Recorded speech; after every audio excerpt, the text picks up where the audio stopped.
تحياتنا لكم متابعينا ومشاهدينا من قناة شو الأخبار. معكم حسين هاشم وتغطية مباشرة لخطاب الرئيس الأمريكي أو خطاب الذي يسمى State of the Union، خطاب حال الاتحاد، حالة الاتحاد. أكيد اليوم خطاب في غاية الأهمية، عم يجي بوقت كتير حساس بتاريخ الولايات المتحدة الأمريكية، إن كان من ناحية الملفات الداخلية المهمة جدا أو من ناحية الملفات الخارجية. ملفات الداخلية مثل الديون وسقف الدين العام، أو الملفات الخارجية خاصة ما حصل مؤخرا في الملف الصيني. أكيد حاليا يعني الرئيس الأمريكي جو بايدن مفروض أنه يبلش خطابه. خلينا نشوف إذا بس يلا رح يبلش الخطاب تبع الرئيس الأمريكي جو بايدن. بعض الملفات رح تهيمن على خطاب الرئيس جو بايدن حسب الأخبار المسربة من عدة وسائل إعلامية. أبرز المسائل رح يتطرق لها في هذا الخطاب هو نمو الوظائف، مكافحة التضخم، الحرب في أوكرانيا، جائحة كورونا، والتنافس الاستراتيجي مع الصين. وكما تعلمون يلقي بايدن خطابه في مبنى الكابيتول أمام أعضاء الكونغرس بمجلسيه النواب والشيوخ وعدد كبير من مسؤولي إدارته، فضلا عن جمهور عريض سوف يشاهده على شاشات التلفزيون. هذا بنسميه نحن برايم تايم الساعة 9 بالليل. وأيضا سيجلس رئيس مجلس النواب الأمريكي الجمهوري كيفن ماكارثي خلف بايدن على المنصة للمرة الأولى بدلا من الديمقراطية نانسي بيلوسي. وبالإضافة إلى ذلك ستجلس نائبة الرئيس كامالا هاريس بجانب ماكارثي. وأعلن البيت الأبيض بأنه من بين الضيوف اللي بايدن والسيدة الأولى دعوون السفيرة الأوكرانية، بالإضافة إلى نجم موسيقى الروك بونو، بالإضافة إلى براندن ساي واللي هو الرجل الذي نزع السلاح من منفذ إطلاق النار بملهى في كاليفورنيا في شهر يناير. بشكل عام أمضى بايدن نهاية الأسبوع بمنتجع كام ديفيد الرئاسي محاطا بكبار مستشاريه وكاتبي الخطابات الرئاسية للتدقيق في الكلمة اللي عم يستعد لإلقائها. وذكرت المتحدثة باسم البيت الأبيض كارين جون بيير أنه على الرغم أن كتابة الخطاب بدأت قبل أسابيع، سيتم إجراء تعديلات عليه حتى اللحظة الأخيرة. بعتقد بايدن الرئيس الأمريكي جو بايدن صار جاهز ليتكلم ويبلش.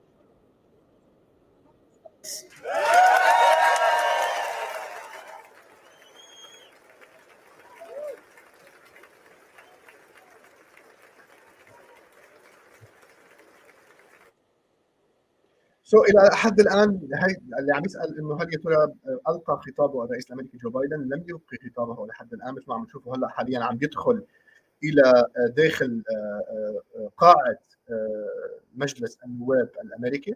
وكما ذكرت لكم الكونغرس منعقد بمجلسيه، مجلس النواب ومجلس الشيوخ. مثل ما شايفين الرئيس الامريكي جو بايدن مبين على الشاشه هلا حاليا عم بيسلم على الحضور.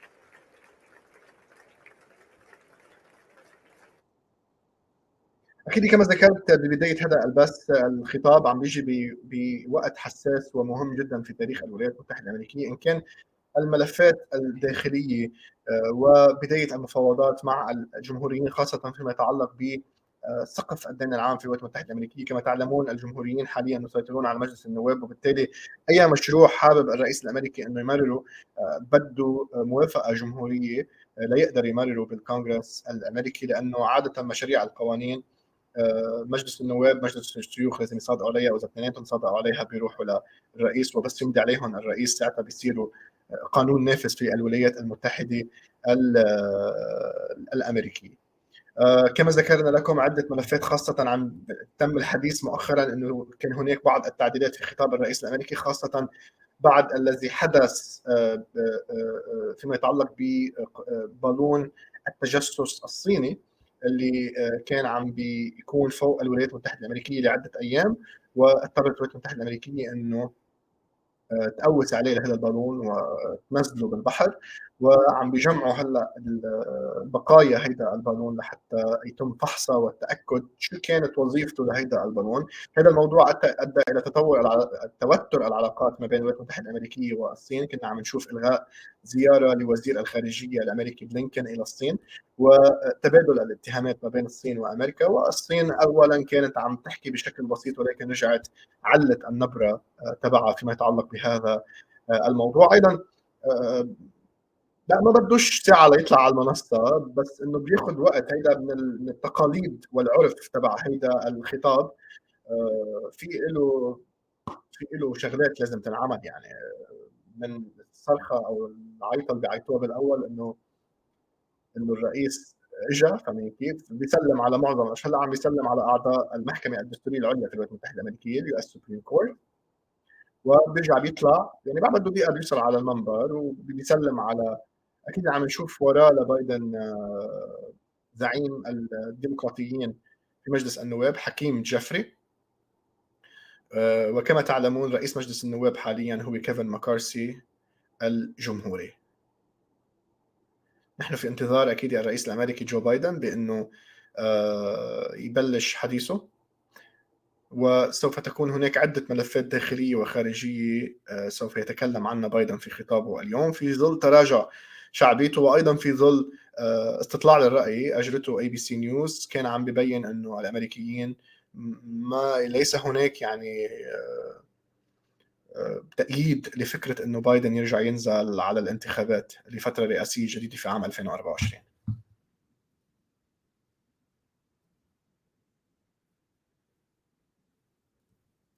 طيب تقريبا الرئيس صار لازم يطلع على تمام. عم بيسلم على هون عم نشوف سلم على نائب الرئيس، وايضا سلام حار مع كيفن ماكارسي. خلال الخطاب رح نخلي الرئيس بايدن يحكي. رح نمرق من تحت بعض العناوين العريضه من حديثه. اكيد عم نشوف بايدن عم بيسلم نسخه من خطابه الى كل من كاميلا هاريس نائب الرئيس، وايضا الى رئيس مجلس النواب كيفن ماكارسي، وايضا الكليرك تبع مجلس النواب موجوده. فرح ننتقل للرئيس الامريكي جو بايدن. رح نحط لكم بعض الترجمات للعناوين العريضه، مش كل شيء رح نترجمه، بس العناوين العريضه بالخطاب لتنسوا تعملوا شير هيدا البث المهم جدا والخطاب المهم جدا في هذا الوقت الحساس من تاريخ والعالم. جو بايدن وخطاب حالة الاتحاد State of the Union. President of the United States.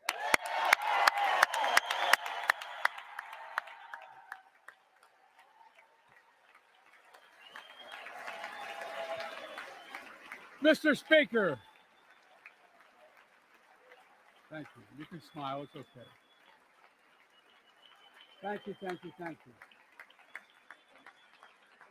Thank you. Please.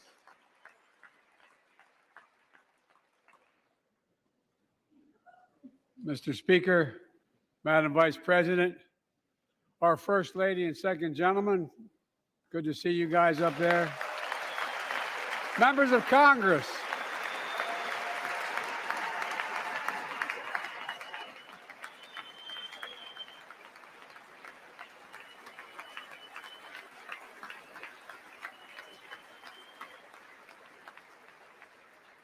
by the way, Chief Justice, I may need a court order. She gets to go to the game tomorrow, next week. I have to stay home. Got to work something out here. Members of the Cabinet, leaders of our military, Chief Justice, Associate Justice, and retired Justice of the Supreme Court, and to you, my fellow Americans. You know, I start tonight by congratulating the 118th Congress and the new Speaker of the House, Kevin McCarthy.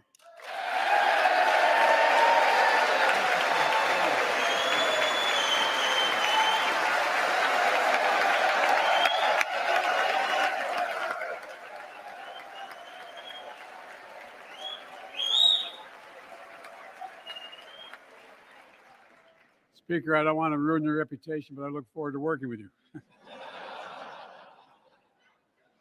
And I want to congratulate the new leader of the House Democrats, the first African-American minority leader in history, Hakeem Jeffries.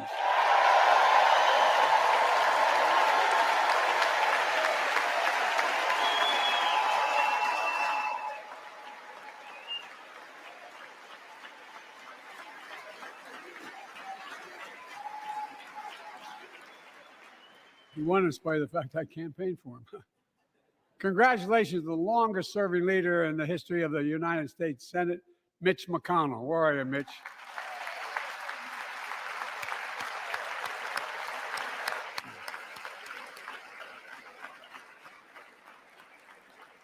And congratulations to Chuck Schumer, another, another term as Senate Minority Leader.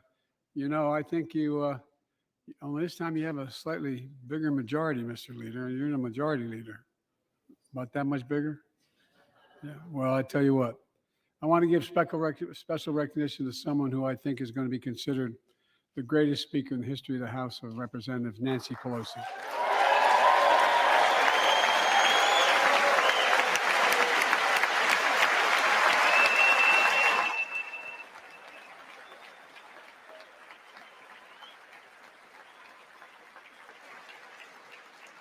Folks, the story of America is a story of progress and resilience, of always moving forward, of never, ever giving up. It's a story unique among all nations. We're the only country that has emerged from every crisis we've ever entered stronger than we got into it. Look, folks, that's what we're doing again. 2 years ago, the economy was reeling. I stand here tonight after we've created, with the help of many people in this room, 12 million new jobs, more jobs created in 2 years than any president's created in 4 years, because of you all, because of the American people. 2 years ago,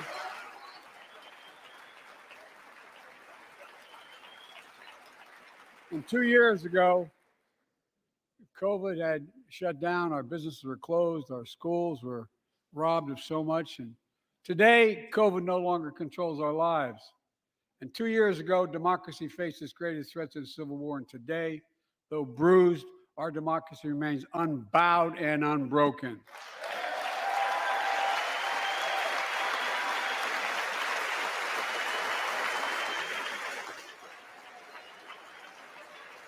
As we gather here tonight, we're writing the next chapter in the great American story, a story of progress and resilience. When world leaders ask me to define America, and they do, believe it or not, I say I can define it in one word, and I mean this: possibilities. We don't think anything is beyond our capacity. Everything is a possibility. You know, we're often told that Democrats and Republicans can't work together. But over the past 2 years, we've proved the cynics and naysayers wrong. Yes, we disagreed plenty. And yes, there were times when Democrats went alone. But time and again, Democrats and Republicans came together to defend a stronger and safer Europe. It came together to pass once in a generation infrastructure law, building bridges connecting our nation and our people. We came together to pass the most significant law ever, helping victims exposed to toxic burn pits.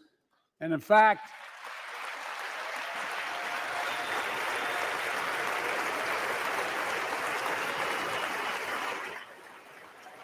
it's important.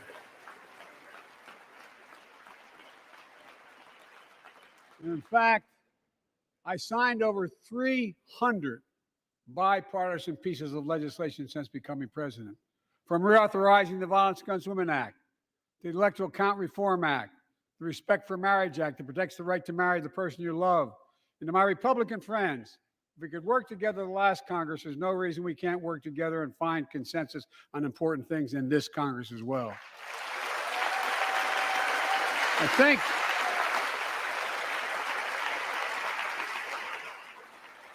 folks, you all are as informed as I am, but I think the people sent us a clear message. Fighting for the sake of fighting, power for the sake of power, conflict for the sake of conflict gets us nowhere. That's always been my vision of our country, and I know it's many of yours. To restore the soul of this nation, to rebuild the backbone of America, America's middle class, and to unite the country. We've been sent here to finish the job, in my view. For decades, the middle class has been hollowed out in more than, and not no one administration, but for a long time. Too many good-paying manufacturing jobs move overseas. Factories closed down. Once thriving cities and towns that many of you represent became shadows of what they used to be. Along the way, something else we lost: pride, our sense of self-worth. I ran for president to fundamentally change things, to make sure our economy works for everyone, so we can all feel that pride in what we do. To build an economy from the bottom up and the middle out, not from the top down. Because when the middle class does well, the poor have a ladder up, and the wealthy still do very well. We all do well.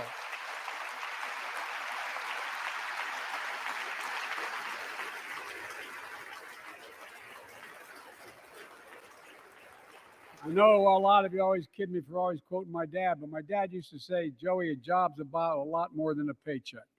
He really would say this. It's about a lot more than a paycheck. It's about your dignity. It's about respect. It's about being able to look your kid in the eye and say, honey, it's going to be okay, and mean it. Well, folks, so let's look at the results. We're not finished yet by any stretch of the imagination, but unemployment rate is at 3.4%, a 50-year low. Near record unemployment. Near record unemployment for Black and Hispanic workers. We've already created, your help, 800,000 good-paying manufacturing jobs, the fastest growth in 40 years. And where is it written? Where is it written that America can't lead the world in manufacturing? And I don't know where that's written. For too many decades, we imported projects and exported jobs. Now, thanks to what you've all done, we're exporting American products and creating American jobs. Folks, inflation has been a global problem because the pandemic disrupted our supply chains, and Putin's unfair and brutal war in Ukraine disrupted energy supplies as well as food supplies, blocking all that grain in Ukraine. But we're better positioned than any country on earth right now. But we have more to do. But here at home, inflation is coming down. Here at home, gas prices are down $1.50 from their peak. Food inflation is coming down, not fast enough, but coming down. Inflation has fallen every month for the last 6 months, while take-home pay has gone up. Additionally, over the last 2 years, a record 10 million Americans applied to start new businesses. 10 million. And by the way, every time someone starts a small business is an act of hope. And Madam Vice President, I want to thank you for leading that effort to ensure that small businesses have access to capital and the historic laws we enacted that are going to just come into being. Standing here last year, I shared with you a story of American genius and possibilities. Semiconductors, small computer chips the size of a fingerprint that power everything, from cell phones to automobiles and so much more. These chips were invented in America. Let's get that straight. They were invented in America. We used to make 40% of the world's chips. In the last several decades, we lost our edge. We're down to only producing 10%. We all saw what happened during the pandemic when chip factories shut down overseas. Today's automobiles need 3,000 chips, each of those automobiles. But American automobiles couldn't make enough cars because there weren't enough chips. Car prices went up. People got laid off. So did everything from refrigerators to cell phones. We can never let that happen again. That's why we came together to pass the Bipartisan Chips and Science Act.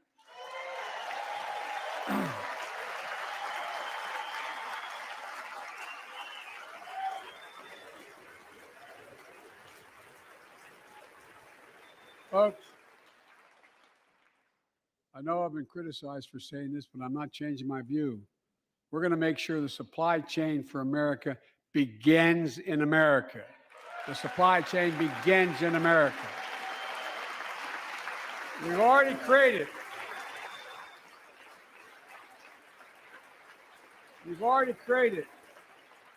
800,000 new manufacturing jobs without this law, before the law kicks in. With this new law, we're going to create hundreds of thousands of new jobs across the country. And I mean all across the country. throughout not just the coast, but through the middle of the country as well. That's going to come from companies that have announced more than $300 billion in investment in American manufacturing over the next few years. Outside of Columbus, Ohio, Intel is building semiconductor factories on 1,000 acres, literally a field of dreams. It's going to create 10,000 jobs, that one investment, 7,000 construction jobs, 3,000 jobs in those factories once they're finished. They call them factories. Jobs paying an average of $130,000 a year, and many do not require a college degree.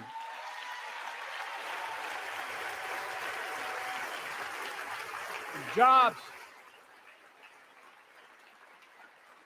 because we work together, these jobs where people don't have to leave home to search for opportunity. It's just getting started. Think about the new homes, the small businesses, the medium-sized businesses. So much more that's going to be needed to support those 3,000 permanent jobs and the factories that are going to be built. Talk to mayors and governors, Democrats and Republicans, and they'll tell you what this means for their communities. We're seeing these field of dreams transform to the heartland. But to maintain the strongest economy in the world, we need the best infrastructure in the world. And folks, as you all know, we used to be #1 in the world in infrastructure. We've sunk to 13th in the world. The United States of America, 13th in the world in infrastructure, modern infrastructure. But now we're coming back because we came together and passed the bipartisan infrastructure law, the largest investment in infrastructure since President Eisenhower's interstate highway system.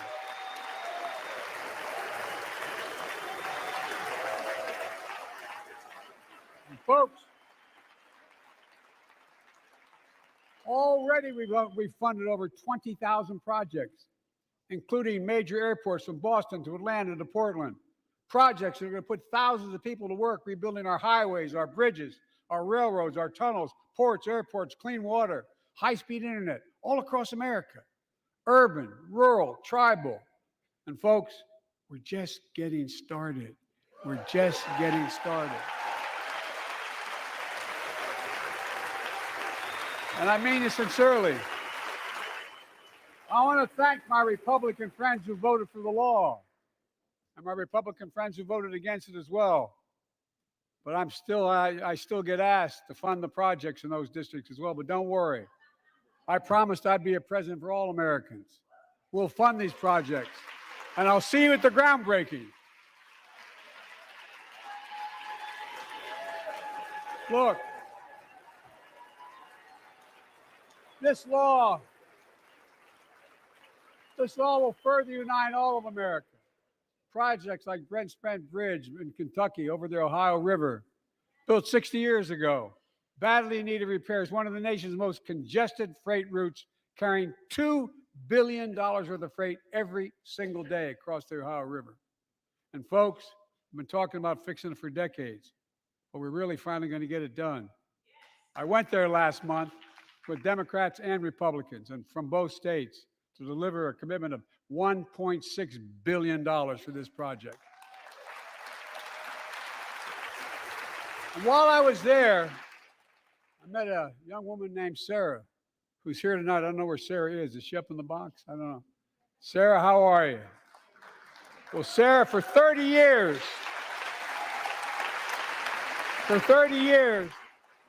I learned, she told me she'd been a proud member of the Iron Workers Local 44, known as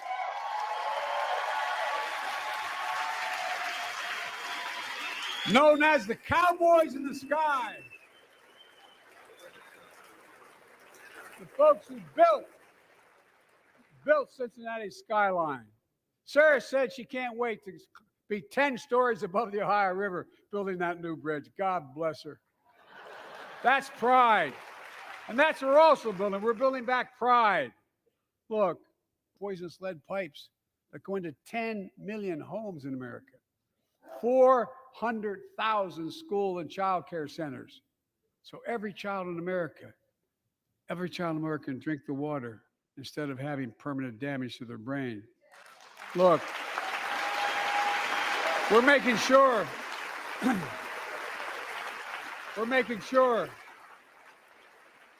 that every community in America has access to affordable high-speed internet. No parent should have to drive by McDonald's parking lot to help them do their homework online with their kids, which many thousands were doing across the country. And when we do these projects, and again, I get criticized for this, but I make no excuses for it. We're going to buy American. We're going to buy American. Folks,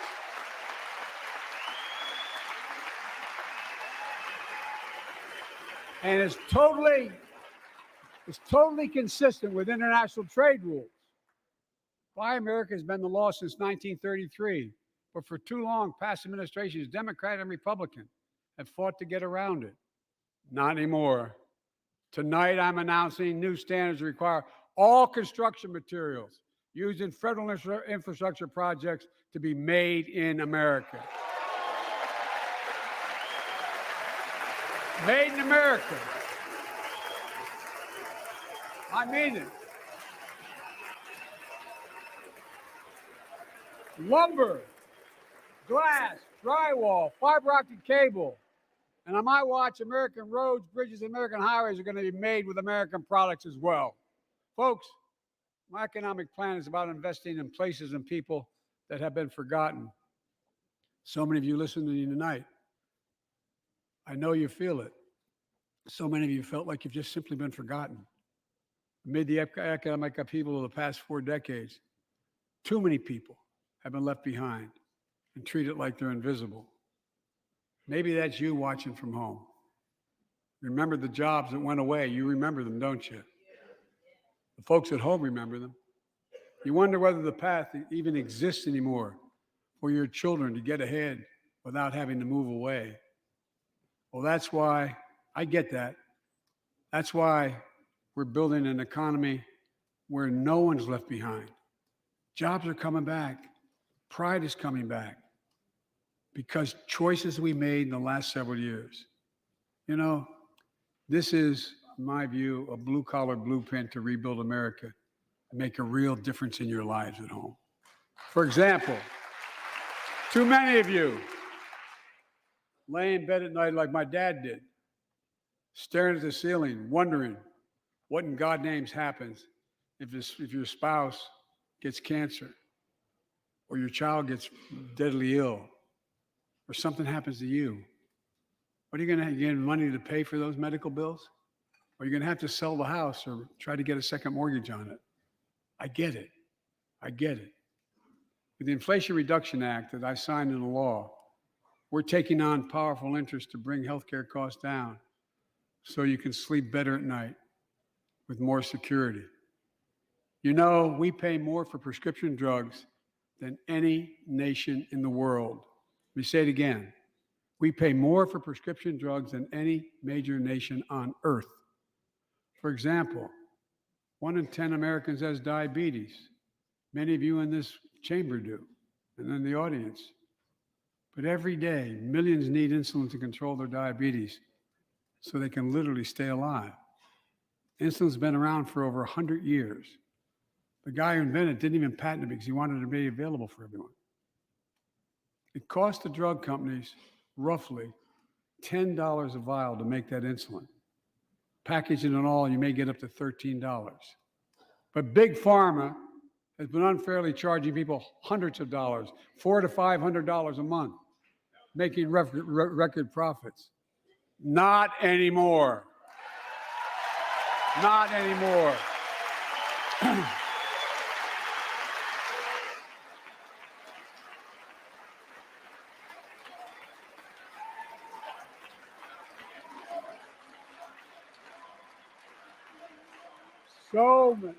So many things that we did are only now coming to fruition. We said we were doing this, and we said we passed the law to do it, but people didn't know because the law didn't take effect until January 1 of this year. We capped the cost of insulin at $35 a month for seniors on Medicare. People are just finding out. I'm sure you're getting the same calls I'm getting. Look, there are millions of other Americans who do not or are not on Medicare, including 200,000 young people with type 1 diabetes who need this insulin to stay alive. Let's finish the job this time. Let's cap the cost of insulin for everybody at $35.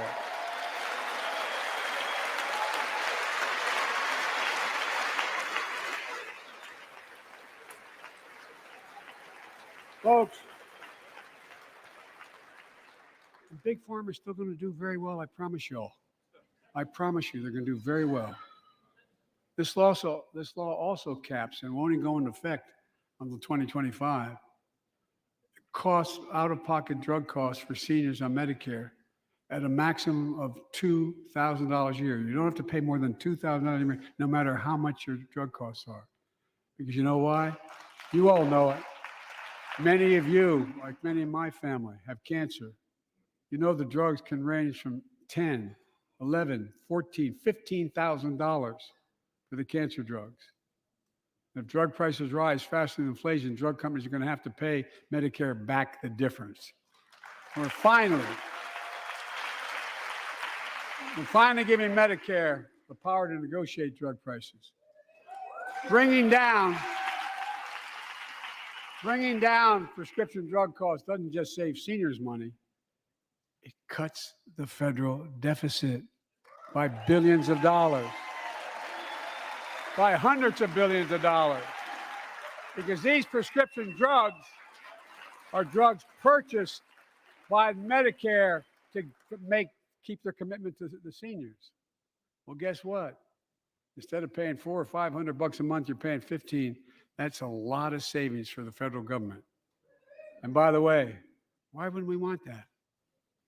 Now, some members here are threatening, and I know it's not an official party position, so I'm going to exaggerate, but threatening to repeal the Inflation Reduction Act. As my coach, that's okay, that's fair. As my football coach used to say, lots of luck in your senior year. Make no mistake, if you try anything to raise the cost of prescription drugs, I will veto it. Look, I'm pleased to say that more Americans have health insurance now than ever in history. A record 16 million people are enrolled in the Affordable Care Act. And thanks to the law I signed last year, millions are saving $800 a year on their premiums.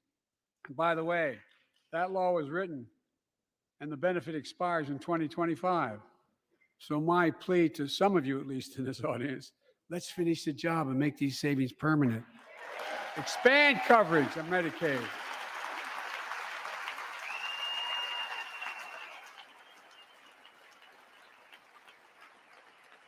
Look, the Inflation Reduction Act is also the most significant investment ever in climate change. Ever. Lowering utility bills, creating American jobs, leading the world to a clean energy future. I visited the devastating aftermath of record floods, droughts, storms, and wildfires from Arizona to New Mexico to all the way up to the Canadian border. More timber has been burned, that I've observed from helicopters, than the entire state of Missouri. And we don't have global warming? Not a problem. In addition to emergency recovery from Puerto Rico to Florida to Idaho, we're rebuilding for the long term. New electric grids that are able to weather major storms and not prevent those forest fires. Roads and water systems withstand the next big flood. Clean energy to cut pollution and create jobs in communities often left behind. We're going to build 500,000 electric vehicle charging stations installed across the country by tens of thousands of IBEW workers. And we're helping families save more than $1,000 a year with tax credits to purchase electric vehicles and efficient appliances, energy-efficient appliances. Historic conservation efforts to be responsible stewards of our land. Let's face reality. The climate crisis doesn't care if you're in a red or blue state. It's an existential threat. We have an obligation, not to ourselves, but to our children and grandchildren, to confront it. I'm proud of how America at last is stepping up to the challenge. We're still going to need oil and gas for a while. But guess what? No, we do.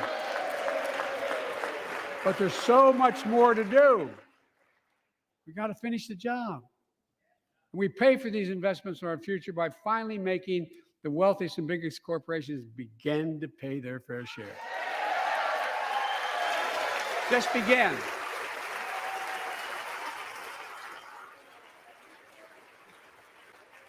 Look, I'm a capitalist. But pay your fair share. I think a lot of you at home agree with me and many people that you know. The tax system is not fair. It is not fair.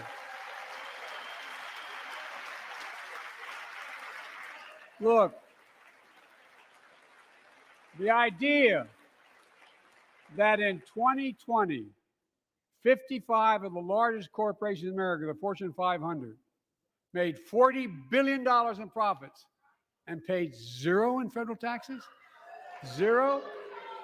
Folks, it's simply not fair. But now, because of the law I signed, billion-dollar companies have to pay a minimum of 15%. God love them. 15%. That's less than a nurse pays.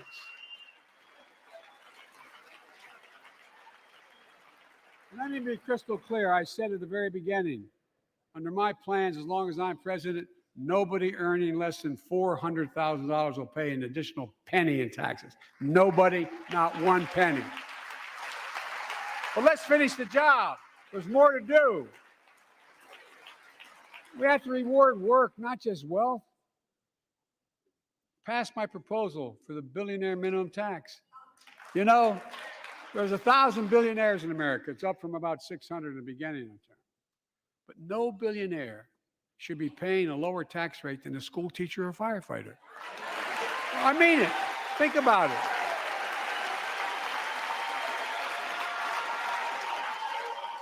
I mean, look.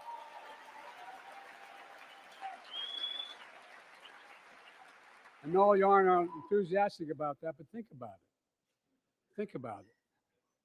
Have you noticed Big Oil just reported its profits, record profits? Last year they made $200 billion in the midst of a global energy crisis. I think it's outrageous. Why? They invested too little of that profit to increase domestic production. And when I talk to a couple of them, they say, we're afraid you're going to shut down all the oil wells and all the oil refineries anyway, so why should we invest in them?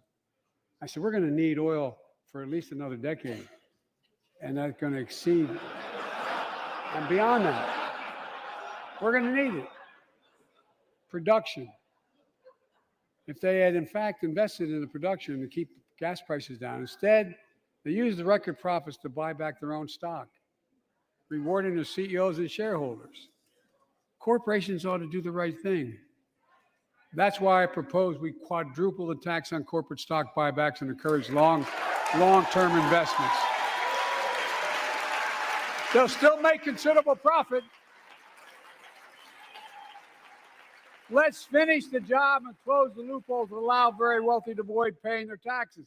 Instead of cutting the number of audits for wealthy taxpayers, I just signed a law to reduce the deficit by $114 billion by cracking down on wealthy tax cheats. That's being fiscally responsible. In the last 2 years, my administration has cut the deficit by more than $1.7 trillion, the largest deficit reduction in American history. Under the previous administration, the American deficit went up 4 years in a row. Because those record deficits, no president added more to the national debt in any 4 years than my predecessor. Nearly 25% of the entire national debt that took over 200 years to accumulate was added by just one administration alone, the last one. They're the facts. Check it out. Check it out. How did Congress respond to that debt? They did the right thing. They lifted the debt ceiling 3 times without preconditions or crisis. They paid American bills to prevent an economic disaster in the country. So tonight I'm asking the Congress to follow suit.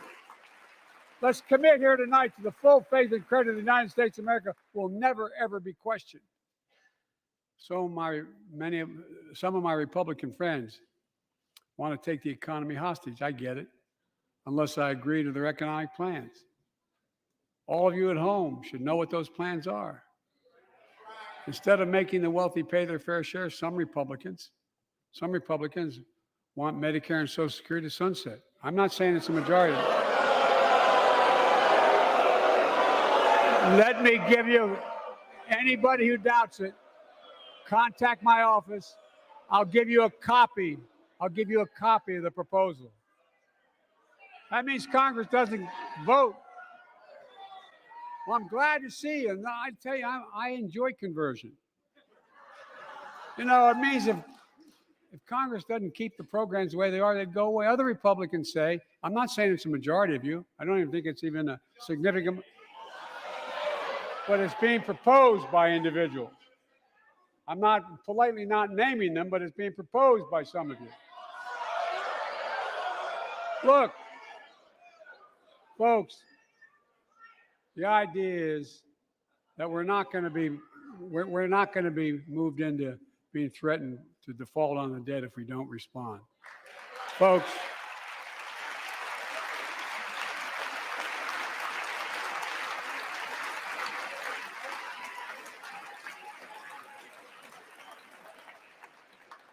Folks, as we all apparently agree, Social Security and Medicare is off the books now, right?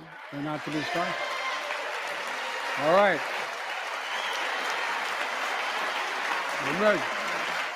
We got unanimity.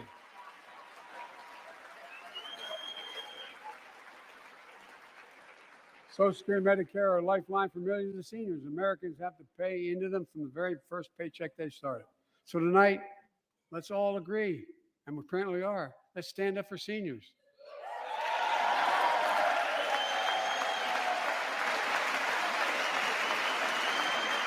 Stand up and show them. We'll not cut Social Security. We will not cut Medicare. Those benefits belong to the American people. They earned it. And if anyone tries to cut Social Security, which apparently no one's going to do, and if anyone tries to cut Medicare, I'll stop them. I'll veto it. And look, I'm not going to allow them to be taken away. Not today, not tomorrow, not ever. But apparently it's not going to be a problem. Next month, when I offer my fiscal plan, I ask my Republican friends to lay down their plan as well. I really mean it. Let's sit down together and discuss our mutual plans together. Let's do that.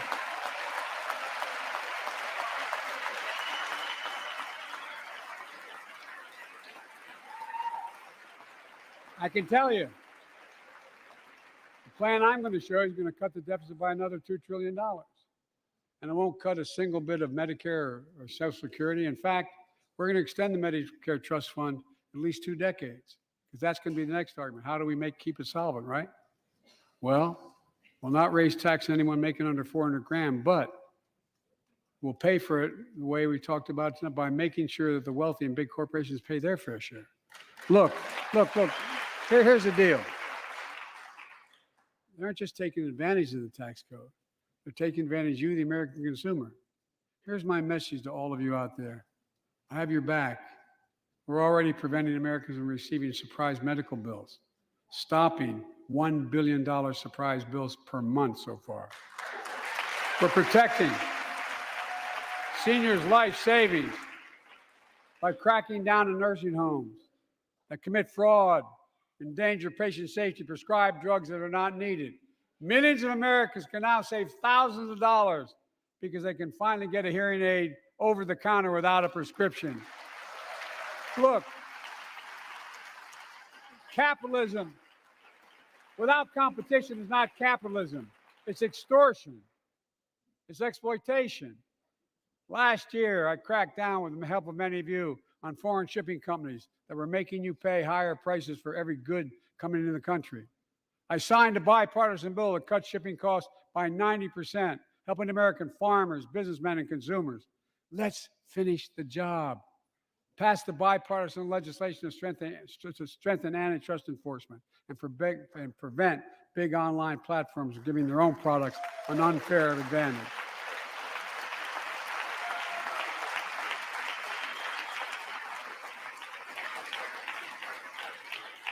My administration is also taking on junk fees, those hidden surcharges too many companies use to make you pay more. For example, we're making airlines show you the full ticket price up front, refund your money if your flight is canceled or delayed. We reduced exorbitant bank overdrafts by saving consumers more than $1 billion a year. We're cutting credit card late fees by 75% from $30 to $8. Look, junk fees may not matter to the very wealthy, but they matter to most other folks in homes like the one I grew up in, like many of you did. They add up to hundreds of dollars a month. They make it harder for you to pay your bills or afford that family trip. I know how unfair it feels when a company overcharges you and gets away with it. Not anymore. We've written a bill to stop it all. It's called the Junk Fee Prevention Act. We're going to ban surprise resort fees that hotels charge on your bill. Those fees can cost you up to $90 a night at hotels that aren't even resorts.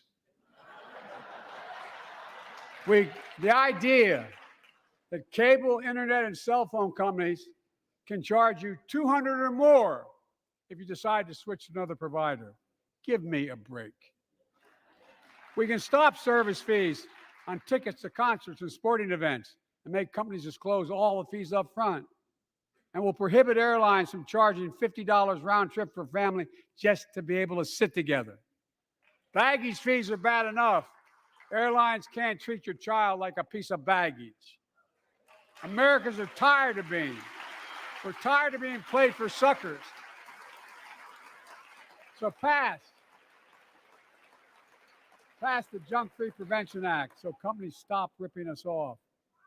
For too long, workers have been getting stiffed, but not anymore. We're beginning to restore the dignity of work. For example, I should have known this, but I didn't until 2 years ago. 30 million workers have to sign non-compete agreements for the jobs they take. 30 million. So a cashier at a burger place can't walk across town and take the same job at another burger place and make a few bucks more. It just changed. But they just changed it because we exposed it. That was part of the deal, guys. Look it up. But not anymore. We're banning those agreements so companies have to compete for workers and pay them what they're worth.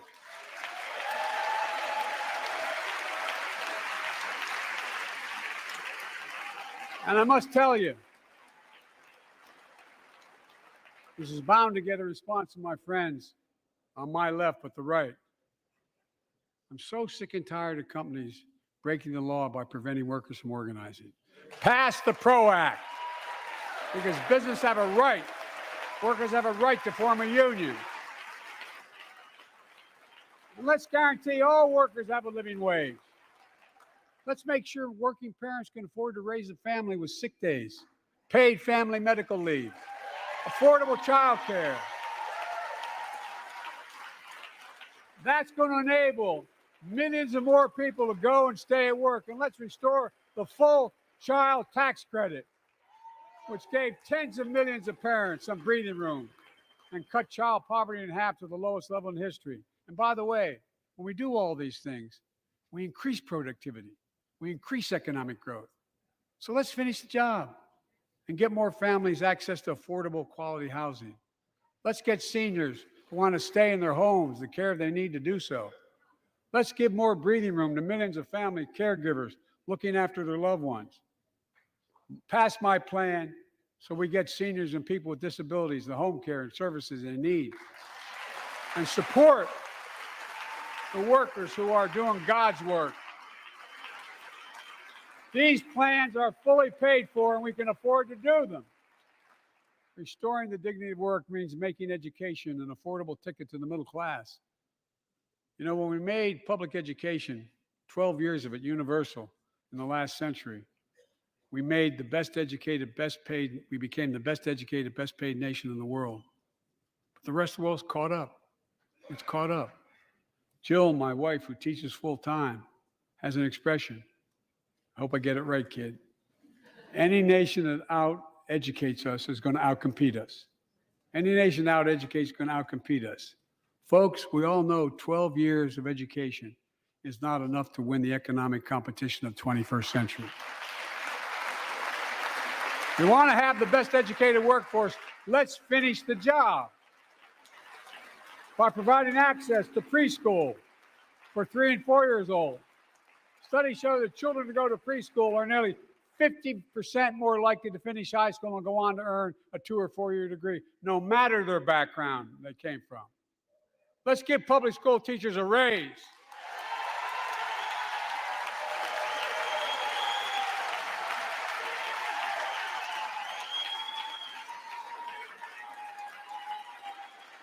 We're making progress by reducing student debt, increasing Pell Grants for working and middle-class families.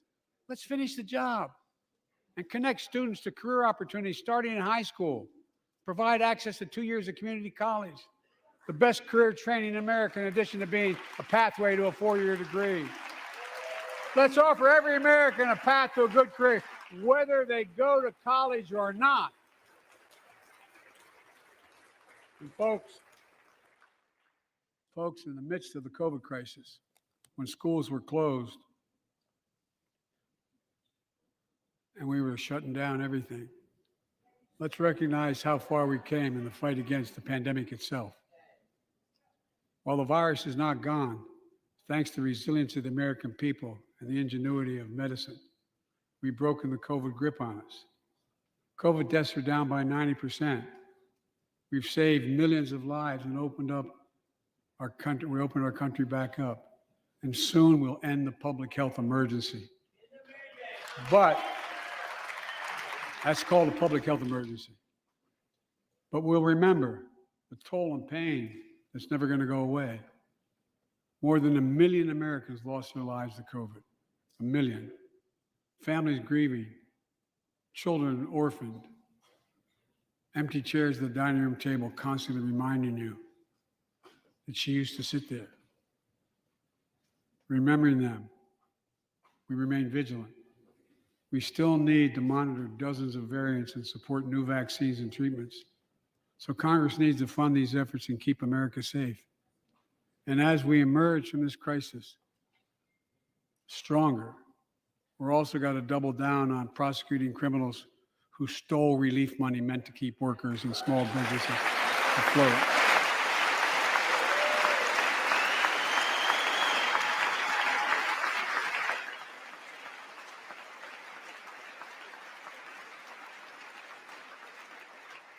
Before I came to office, you remember, during that campaign, the big issue was about inspector generals who would protect taxpayers' dollars who were sidelined. They were fired. Many people said we don't need them. And fraud became rampant. Last year, I told you the watchdogs are back. Since then, we've recovered billions of taxpayers' dollars. Now let's triple the anti-fraud strike force going after these criminals, double the statute of limitations on these crimes, and crack down on identity fraud by criminal syndicates stealing billions of dollars from the American people. And the data shows that for every dollar we put into fighting fraud, the taxpayers get back at least 10 times as much. It matters. It matters. Look, COVID left its scars, like the spike in violent crime in 2020, the first year of the pandemic. We have an obligation to make sure all people are safe. Public safety depends on public trust, as all of us know. But too often that trust is violated. Joining us tonight are the parents of Tyree Nichols. Welcome.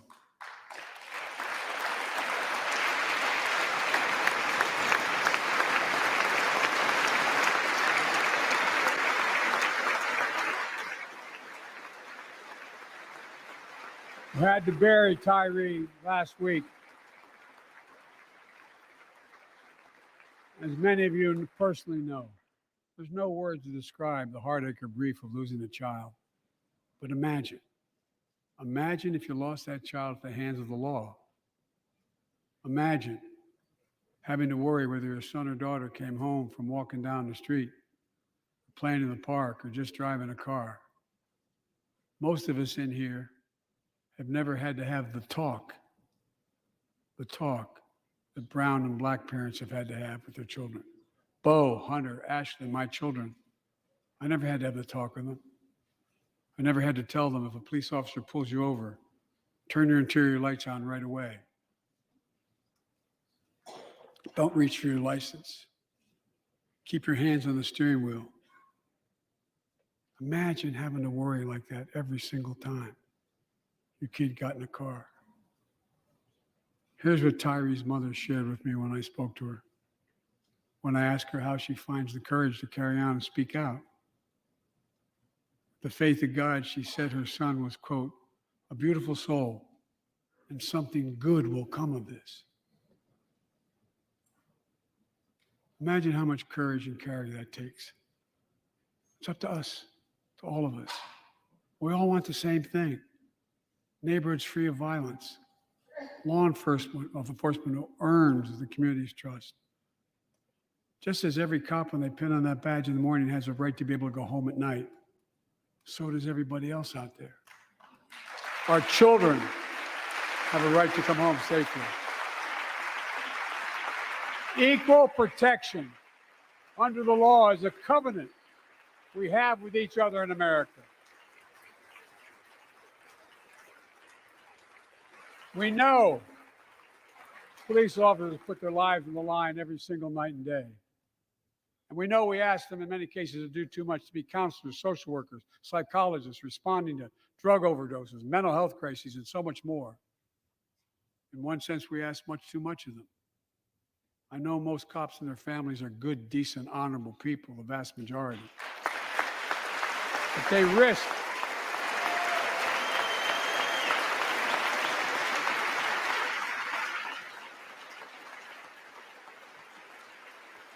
risk their lives every time they put that shield on. But what happened to Tyree in Memphis happens too often. We have to do better. Give law enforcement the real training they need. Hold them to higher standards. Help them succeed in keeping us safe. We also need more first responders and professionals to address the growing mental health, substance abuse challenges. More resources to reduce violent crime and gun crime. More community intervention programs. More investment in housing, education, and job training. All this can help prevent violence in the first place. When police officers or police departments violate the public trust, they must be held accountable. With the support of the families of victims, civil rights groups, and law enforcement, I signed an executive order for all federal officers, banning chokeholds, restricting no-knock warrants, and other key elements of the George Floyd Act. Let's commit ourselves to make the words of Tyler's mom true. Something good must come from this. Something good. And all of us,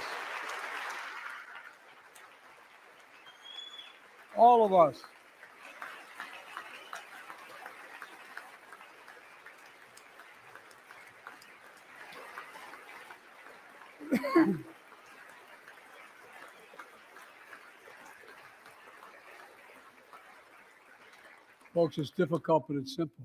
All of us in this chamber, we need to rise to this moment. We can't turn away. Let's do what we know in our hearts that we need to do. Let's come together to finish the job on police reform. Do something. Do something. That was the plea of parents who lost their children in Uvalde. I met with every one of them. Do something about gun violence. Thank God Thank God we did.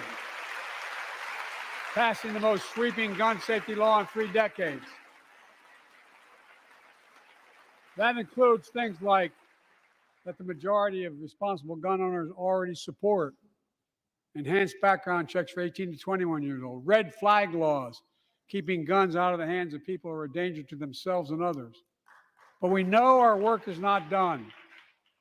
Joining us tonight is Brandon Say, a 26-year-old hero. Brandon put his college dreams on hold to be at his mom's side when she was dying from cancer. And Brandon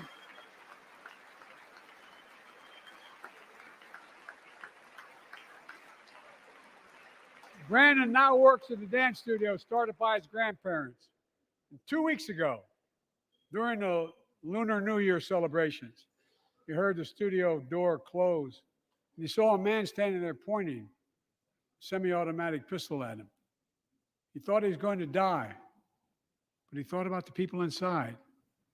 And in that instant, he found the courage to act and wrestle the semi-automatic pistol away from the gunman who had already killed 11 people in another dance studio. 11. He saved lives. It's time we do the same. Ban assault weapons now. Ban them now. Once and for all.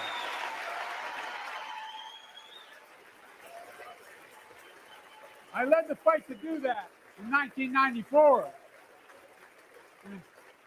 In 10 years, that ban was law and mass shootings went down. After we let it expire in the Republican administration, mass shootings tripled. Let's finish the job and ban these assault weapons. And let's also come together on immigration. Make it a bipartisan issue once again.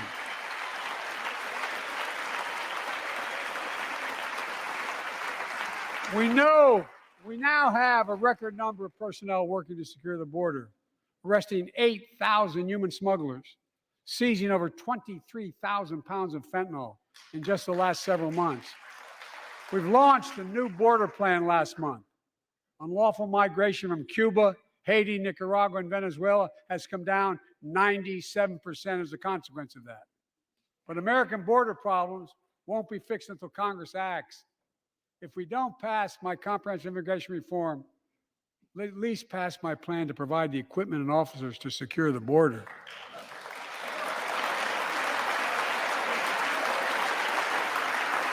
And a pathway to citizenship for dreamers, those on temporary status, farm workers, essential workers. Here in the People's House, it's our duty to protect all the people's rights and freedoms. Congress must restore the right and the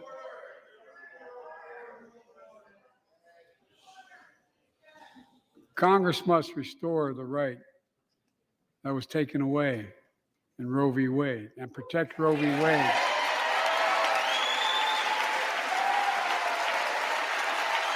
Give every woman a constitutional right. The Vice President and I are doing everything to protect access to reproductive health care and safeguard patient safety. Well, already more than a dozen states are enforcing extreme abortion bans. Make no mistake about it. If Congress passes a national ban, I will veto it. But let's also pass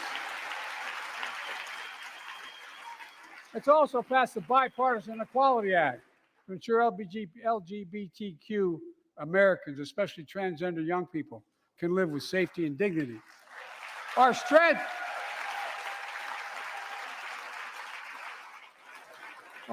is not just the example of our power, but the power of our example. Let's remember the world's watching. I spoke in this chamber 1 year ago, just days after Vladimir Putin unleashed his brutal attack against Ukraine. A murderous assault, evoking images of death and destruction Europe suffered in World War II. Putin's invasion has been a test for the ages, a test for America, a test for the world. Would we stand for the most basic of principles? Would we stand for sovereignty? Would we stand for the right of people to live free of tyranny? Would we stand for the defense of democracy? For such defense matters to us because it keeps peace and prevents open season on would-be aggressors and threatens our prosperity. 1 year later, we know the answer. Yes, we would, and we did. We did. And together, we did what America always does at our best. We led. We united NATO. We built a global coalition. We stood against Putin's aggression. We stood with the Ukrainian people. Tonight, we're once again joined by Ukraine's ambassador to the United States. She represents not just her nation, but the courage of her people. Our ambassador is here, we're united in our support of your country. Will you stand so we can all take a look at you? Thank you.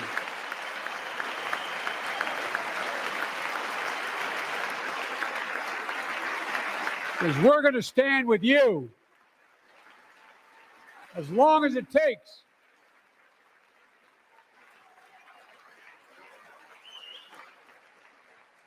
Our nation is working for more freedom, more dignity, more peace, not just in Europe, but everywhere. Before I came to office, the story was about how the People's Republic of China was increasing its power and America was failing in the world. Not anymore. We made clear, and I made clear in my personal conversations, which have been many, with President Xi, that we seek competition, not conflict. But I will make no apologies that we're investing to make America stronger, investing in American innovation and industries that will define the future that China intends to be dominating, investing in our alliances and working with our allies to protect advanced technologies so they will not be used against us, modernizing our military to safeguard stability and deter aggression. Today, we're in the strongest position in decades to compete with China or anyone else in the world. Anyone else in the world. And I'm committed.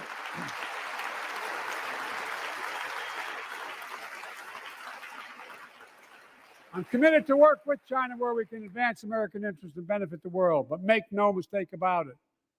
As we made clear last week, if China threatens our sovereignty, we will act to protect our country, and we did.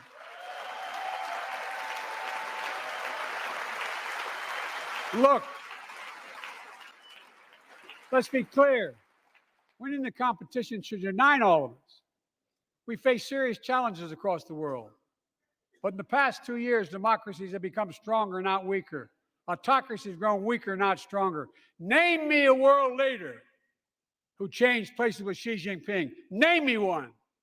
Name me one.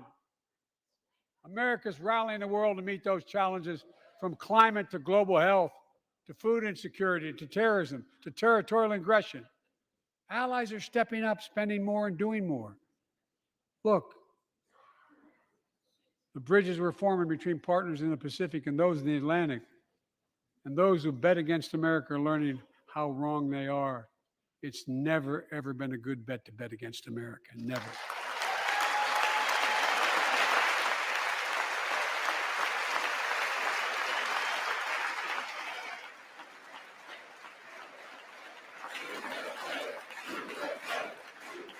Well,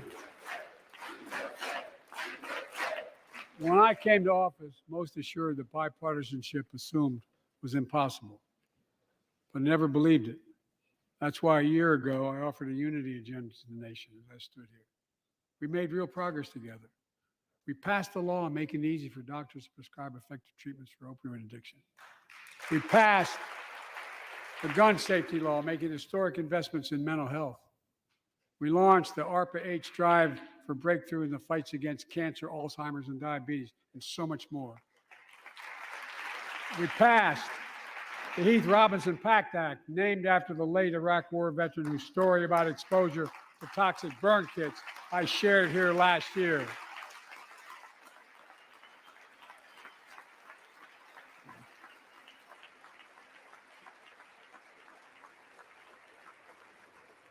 I understand something about those burn pits, but there's so much more to do.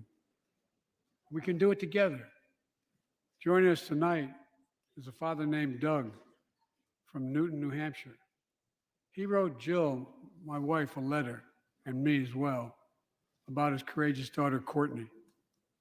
A contagious laugh, his sister's best friend, her sister's best friend. He shared the story all too familiar to millions of Americans and many of you in the audience. Courtney discovered pills in high school. It spiraled into addiction and eventually death from a fentanyl overdose. She was just 20 years old. Describing the last 8 years without her, Doug said, "There's no worse pain." Yet their family has turned pain to purpose, working to end the stigma and change laws. He told us he wants to start a journey toward American recovery. Doug, we're with you. Fentanyl is killing more than 70,000 Americans a year. Big, you got it.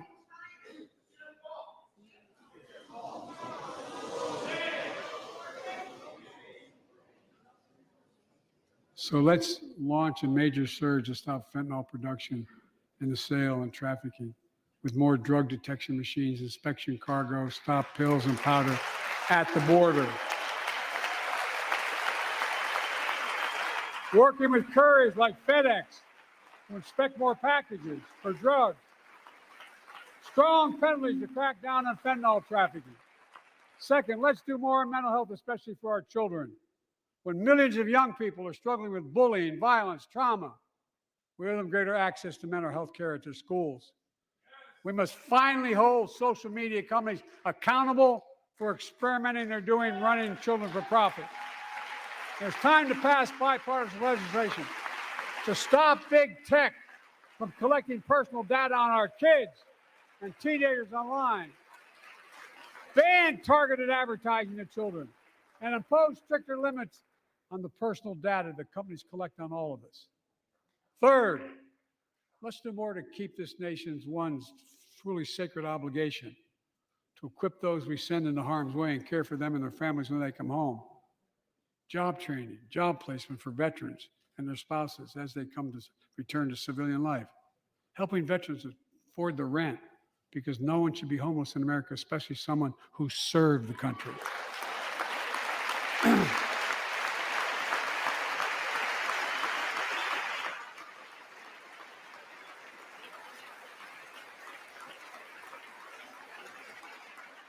Dennis McDonough is here of the VA. We had a first real discussion when I asked him to take the job. I'm glad he did. We were losing up to 25 veterans a day on suicide. Now we're losing 17 a day to the silent scourge of suicide. 17 veterans a day are committing suicide. More than all the people being killed in the wars. Folks, VA is doing everything it can, including expanding mental health screening, proven programs that recruit veterans to help other veterans understand what they're going through, get them the help they need. We got to do more.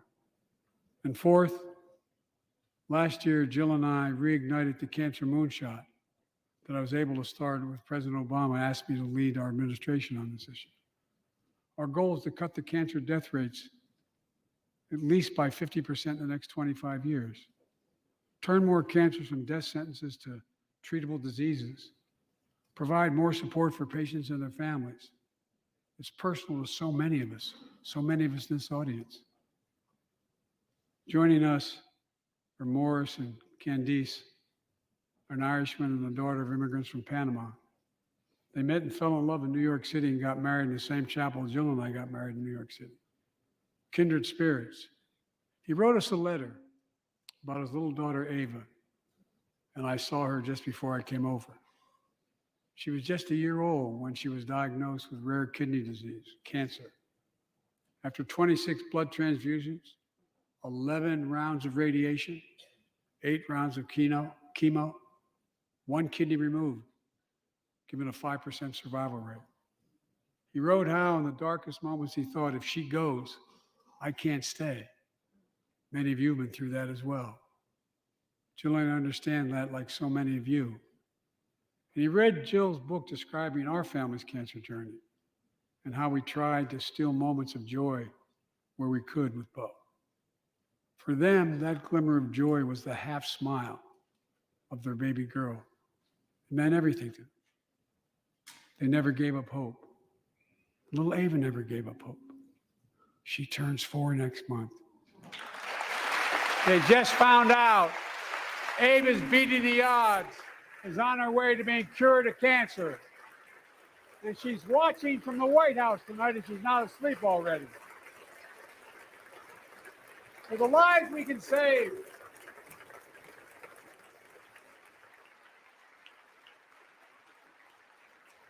for the lives we can save and the lives we've lost, let this be a truly American moment that rallies the country and the world together and proves that we can still do big things. 20 years ago, under the leadership of President Bush and countless advocates and champions, he undertook a bipartisan effort through PEPFAR to transform the global fight against HIV/AIDS. It's been a huge success. He thought big, he thought large, he moved. I believe we can do the same thing with cancer.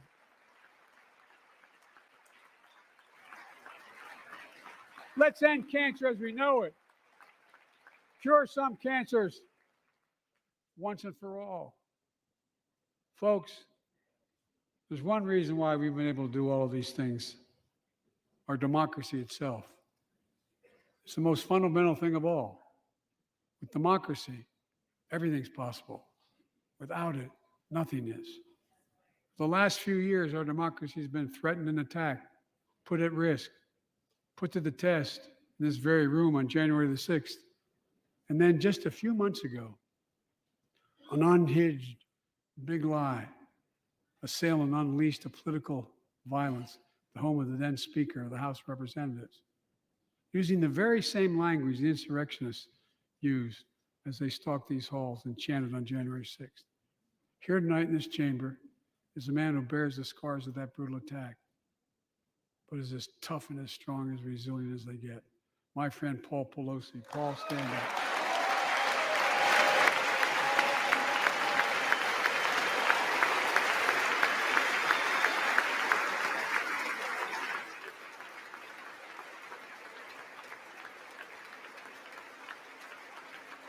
But such a heinous act should have never happened.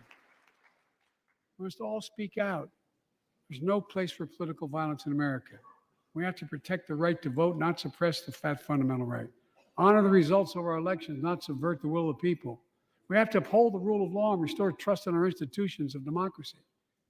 We must give hate and extremism in any form no safe harbor.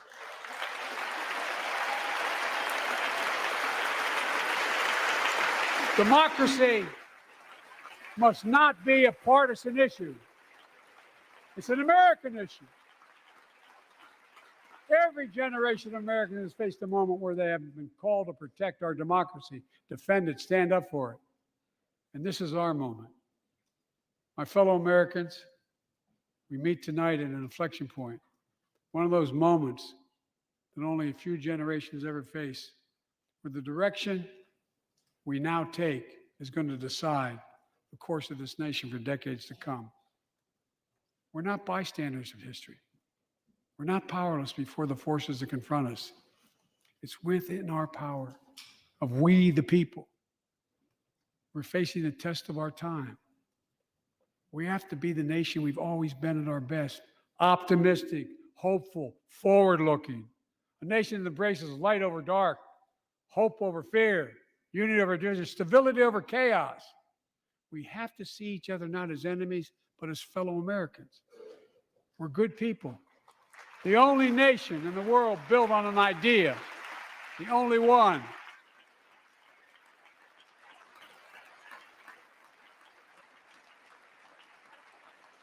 Other nations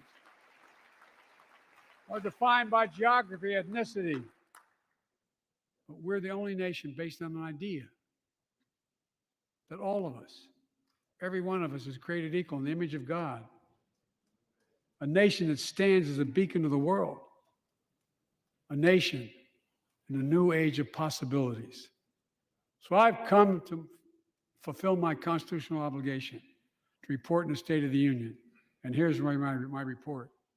Because the soul of this nation is strong, because the backbone of this nation is strong, because the people of this nation are strong, the State of the Union is strong.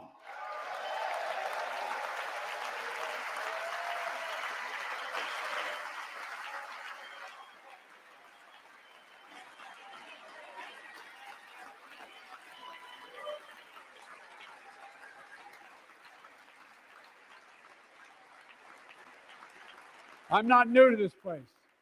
I stand here tonight having served as long as about any one of you have ever served here. But I've never been more optimistic about our future, about the future of America.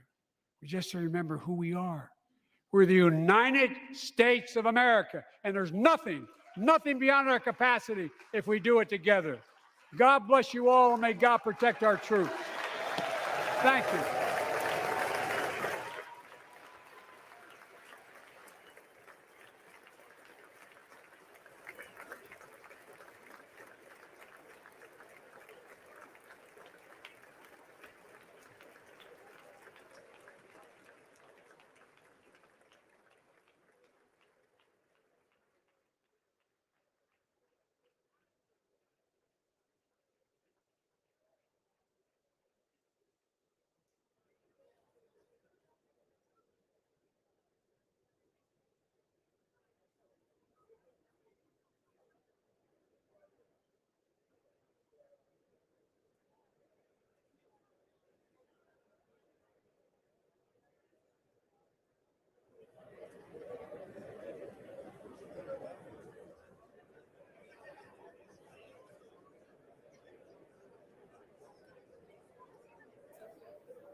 أكيد تحية لكم متابعينا من قناة شو الأخبار. هيدا كان خطاب الرئيس الأمريكي جو بايدن، تطرق من خلاله لعدة ملفات وعدة مواضيع على المستوى المحلي وأيضا على المستوى الخارجي، وخاصة العلاقات مع الصين، وبالإضافة إلى الحرب الروسية على أوكرانيا. عدة ملفات طرحها الرئيس الأمريكي جو بايدن. أكيد خطاب رح يكون له دلالات، ما فات بمواضيع خلافية بشكل كبير جدا، دعا الجمهوريين إلى العمل سويا. هناك عدة نقاط بغاية الأهمية، خلينا نحكي عنها بشكل سريع جدا. تحدث أنه هو ساهم بخفض التضخم، وأنه التضخم عم ينخفض في الولايات المتحدة الأمريكية، بأنه الأمريكيين عم بيحصلوا وظائف، وهناك 10 ملايين وظيفة إضافية وعم بيخلقوا فرص عمل للأمريكيين، وأن حققوا أرقام قياسية فيما يتعلق بخفض معدلات البطالة في الولايات المتحدة الأمريكية، اللي هي كانت عم تنخفض لأدنى مستوى منذ 50 عام حسب ما ذكر الرئيس الأمريكي جو بايدن. أيضا ذكر بأنه أزمة المناخ هي تشكل تهديد وجودي على الولايات المتحدة الأمريكية والعالم، وعم بيقول أنه سوف نحتاج إلى النفط لعقد مقبل وربما إلى أكثر، ولكن نحن بحاجة إلى الطاقة البديلة. كمان ذكر أنه الولايات المتحدة الأمريكية تبني 500 ألف محطة لشحن السيارات الكهربائية في جميع أنحاء البلاد. ومن ثم انتقل للحديث شوي عن الجمهوريين، واتهم الجمهوريين بأنهم هن بدهم ياخذوا الاقتصاد الأمريكي رهينة. هون كان عم بيناقش موضوع سقف الدين العام والطلبات اللي طلبوا فيها الجمهوريين فيما يتعلق بتخفيض الإنفاق، وأكيد عم بيقول أنه دعا الجمهوريين لأن نجلس سويا ونناقش الخطة بما يكون يعني فيها مصلحة على الأمريكيين. كما ذكر الرئيس الأمريكي جو بايدن بأنه هو لن يرفع الضرائب على الشرائح المتوسطة، وطالب بأنه الشركات الكبرى بأنه تدفع حصتها. بالإضافة إلى ذلك تحدث عن التعليم في الولايات المتحدة الأمريكية، وطالب بإقرار مجانية التعليم ورفع أجور المعلمين، وذكر بأنه يحق لكل أمريكي الطريق لمهنة جيدة سواء التحق بالجامعة أو لم يلتحق بالجامعة. حدث بالجامعة وتحدث أيضا عن جائحة كورونا، وذكر بأنه مليون أمريكي خسروا حياتهم نتيجة وباء كورونا، ودعا الكونغرس الأمريكي إلى تمويل خطة للبحوث ودراسة متحورات كورونا وإيجاد اللقاحات لها. بالإضافة إلى ذلك تحدث الرئيس عن السلام العام في الولايات المتحدة الأمريكية، وخاصة بعد الحادثة اللي قتل من خلالها أمريكي من أصول إفريقية. وقال انه السلامه العامه تعتمد على ثقه الناس، ولكن في كثير من الاحيان يتم انتهاك هيدي الثقه. وقال انه هناك حمايه متساويه بموجب القانون. وبالاضافه الى ذلك قال انه هو وقع على امر تنفيذي لجميع الضباط الفيدراليين في الولايات المتحده الامريكيه بحظر بعض الامور اللي هن بيقوموا فيها. وقال انه يجب محاسبه افراد الشرطه اللي هن عم بيخسروا ثقه الامريكيين، ويجب ان نتحرك لوقف عنف السلاح، بالاضافه الى وضع قوانين لمنع حيازة الأشخاص الخطيرين على الأسلحة في الولايات المتحدة الأمريكية. وبالإضافة إلى ذلك دعا إلى وقف بيع الأسلحة الهجومية في أمريكا. ومن ثم تحدث عن أوكرانيا، وقال أنه الولايات المتحدة الأمريكية تفعل الشيء الصائب بأوكرانيا. وبالإضافة إلى ذلك ذكر بأن الولايات المتحدة الأمريكية قدرت أن توحد الناتو وتقيم تحالف عالمي ووقف ما سماه عدوان ضد عدوان بوتين وتضامن مع الشعب الأوكراني.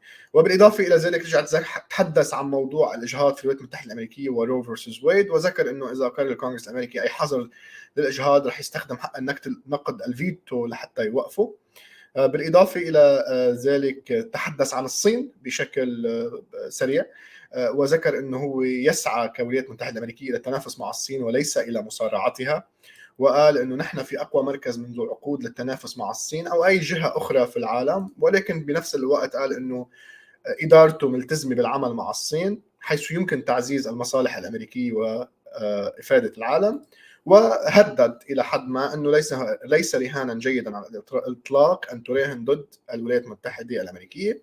تحدث أيضا عن موضوع المخدرات والفنتانيل اللي هو عم بيقتل أكثر من 70,000 أمريكي سنويا. بالإضافة إلى ذلك تحدث عن السرطان ودعا إلى تمويل البحوث لإنهاء السرطان وإيجاد العلاج له. وبالإضافة إلى ذلك تحدث عن منع الكراهية والتطرف بأي شكل من الأشكال واحترام نتائج الانتخابات لحماية الديمقراطية الأمريكية. هذا كان خطاب حالة الاتحاد للرئيس الأمريكي جو بايدن. أكيد سوف يكون هناك رد جمهوري على هذا الخطاب، وسوف يعني نتابع كل هذه الأمور. ما تنسوا تتابعونا على جميع وسائل التواصل الاجتماعي على فيسبوك، انستغرام، يوتيوب وتيك توك. لايك وفولو وسبسكرايب على يوتيوب كي يصلكم الخبر دائما اولا وباللغه العربيه. هذه كانت تغطيتنا المباشره اليوم من قناه الاخبار لخطاب الرئيس الامريكي جو بايدن عن حاله الاتحاد State of the Union. نتمنى انه هذه التغطيه نالت اعجابكم. الى ان نلقاكم بتغطيات مباشره مقبله وبرامج اخرى. كان معكم حسين هشام من قناه الاخبار. الى اللقاء وبرعايه الله.